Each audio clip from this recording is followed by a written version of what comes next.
ones. That doesn't mean that people should be doing the craziest and silliest things.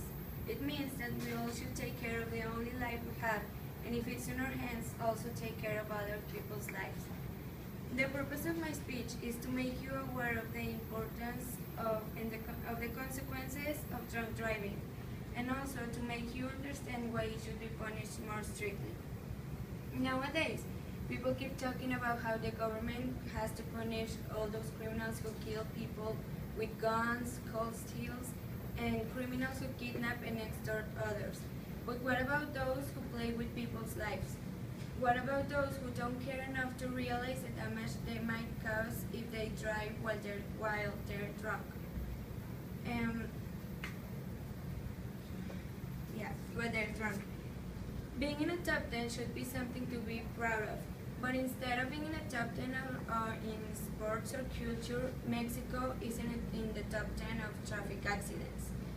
And these are the main cause of deaths in teenagers, and 75% of these accidents are because of drunk driving. So, as I mentioned before, we should take care of other people's lives, and we should avoid putting them at risk while driving when we're drunk. And for example, I would like to share a story.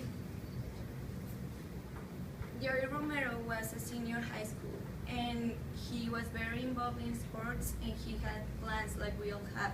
But one day he was walking on the sidewalk when a driver ran him over, and his life ended along with his dreams. And his death is one of many deaths caused by drunk driving. So, it's important to mention also that drunk driving not only causes deaths, also disability. And, well, the corruption is stopping us from having a better country. And according to statistics, Mexico has a score of 34 in corruption, 0 being the most corrupted and 100 being the most corrupted.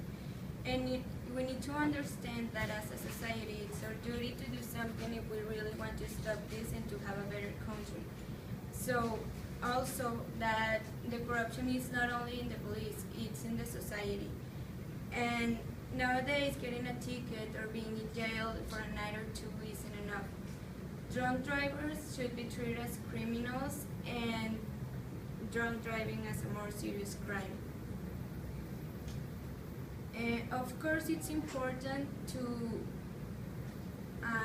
that all the drunk drivers receive a severe warning, but also all those who have killed someone for being drunk should be treated as murderers, because even when it wasn't their main intention, in the moment that they agree to drive in that condition, they know the consequences, and they still don't care and keep on doing it. So I know there is not a solution for all the deaths that drunk driving has caused, but there is a solution to save more lives now if we do something now.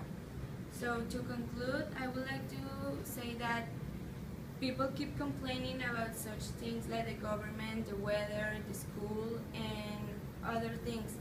And of course, there are a lot of things that we don't have control over, but there's a lot of things we can do to be better and to change them. For example, I'm talking about punishing drunk driving more strictly. We all know someone who doesn't care about drunk driving, that doesn't care watching the news and see all the deaths caused by this. So for all of those who don't care about this and who think that this won't happen to them, we need to find a better punishment and a way to make them realize how serious and wrong drunk driving is, and also to make them a punishment that will make them do things right the next time. Thank you.